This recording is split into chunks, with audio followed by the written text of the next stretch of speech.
Back before I bought my new house and had my new shop, I had a ton of pallet wood removed from their pallets to use before the big move. I ended up making over 20 bench tops. About half of that became benches and have since been sold on the marketplace. I've been building up my shop workbenches from 2x3 frames and plywood tops. For the centerpiece, my main workbench and table saw outfeed, I wanted a different look and feel. I've decided to make it out of pallet wood, most of which is hardwood, to keep true to my beginnings as a woodworker and have a solid surface that will last many years to come. Here's how I did it. The legs are made out of two 2x3s joined together. They'll be attached to the frame with half-lap joints. Make sure to remove any glue before letting those dry. It's much easier to do now than when it's dry. Next, I cut all the cross pieces to make the frame. Those will have pocket holes added to them next.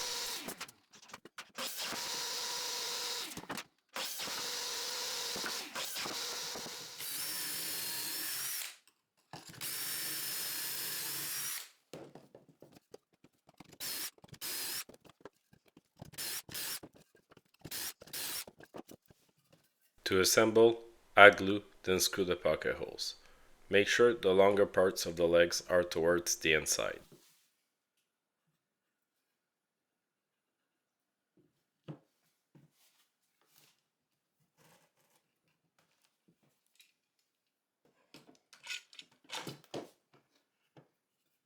Make sure to keep square and check at all times. Unless you want a crooked bench, this is a must.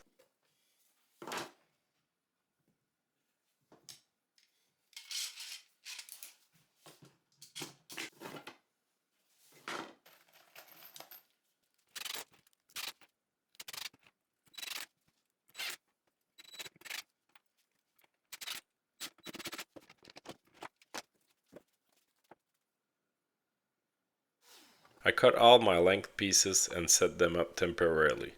Once done, I'll check for square and screw it all from the inside.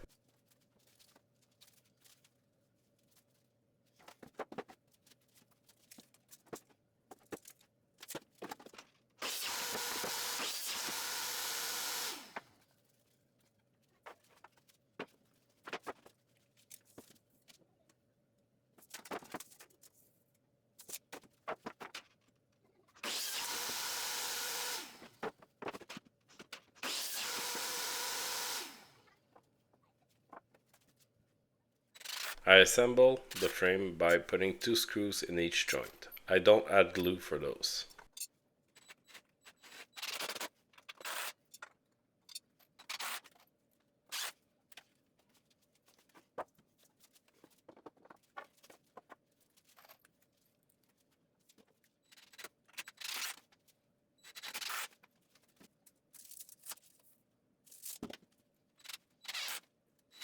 The final 2x3s cut are for the cross pieces.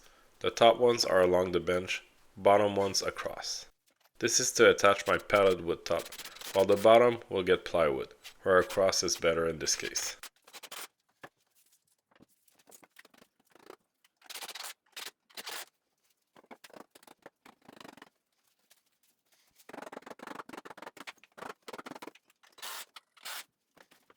Here, I'm taking my palletwood tops and finding the best 2-foot part to cut out for the bench top.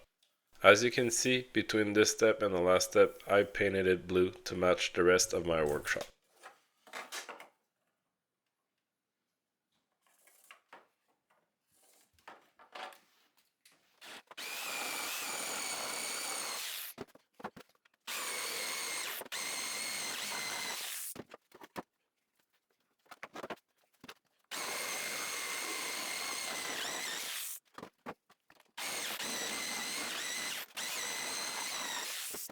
I'm choosing the best ones for the edges and for the look I'm going for.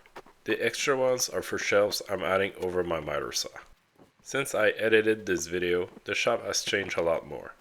More new tools, shelves, and storage. Subscribe for more shop content soon. I'm planing down all the bench tops until they look good to me.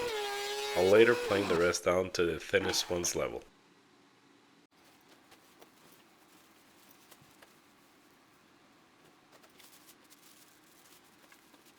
I'm measuring and marking the thickness. This will help me later choose the final thickness.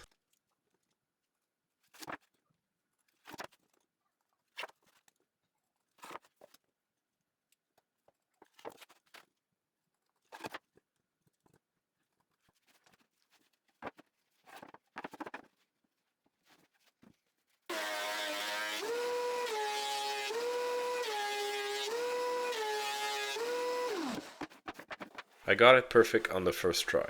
If I hadn't, I'd just plane down the tabletop some more.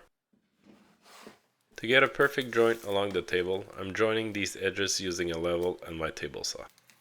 Using double-sided tape to hold it to the wood, this gives the saw a straight reference to cut the other side.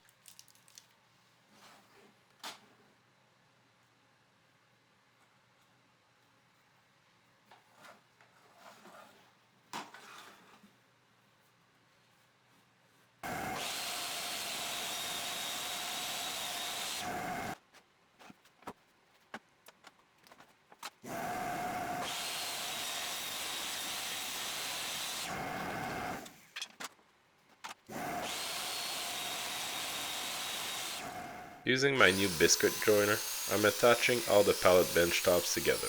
This makes alignment much easier.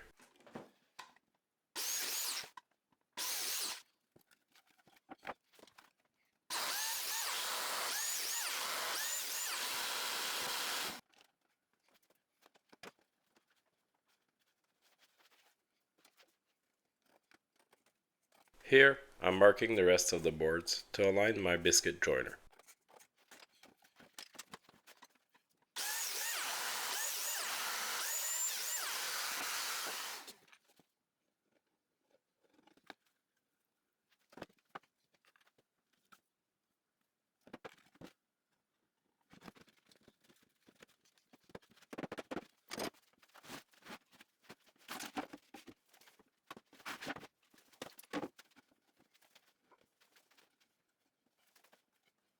Using those metal 90-degree brackets and short screws, I attach the top to the frame to allow the wood to move a bit during seasons.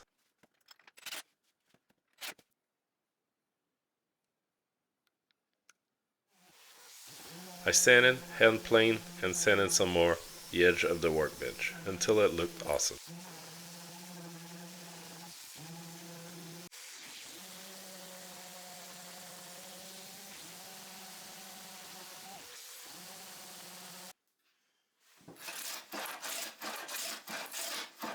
The workbench is moving quite a bit now.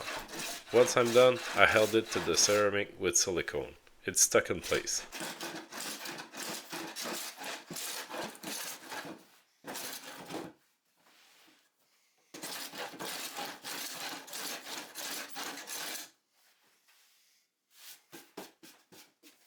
For the bottom shelves, I'm going with plywood, same as my other workbenches in the shop.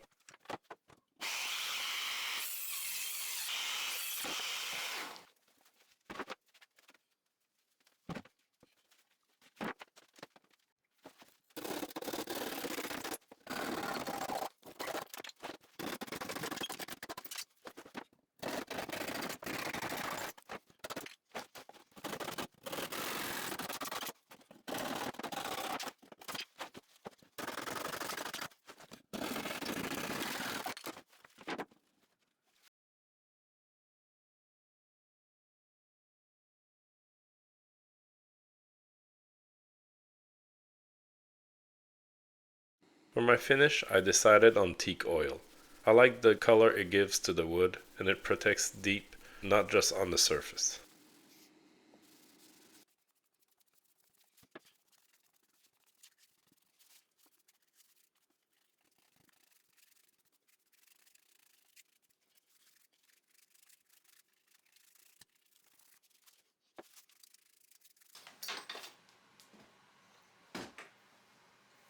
That's it for now. Subscribe to see the additions I made to this workbench. I've since added a vise to it, storage, and more. Thanks for watching. See you next time.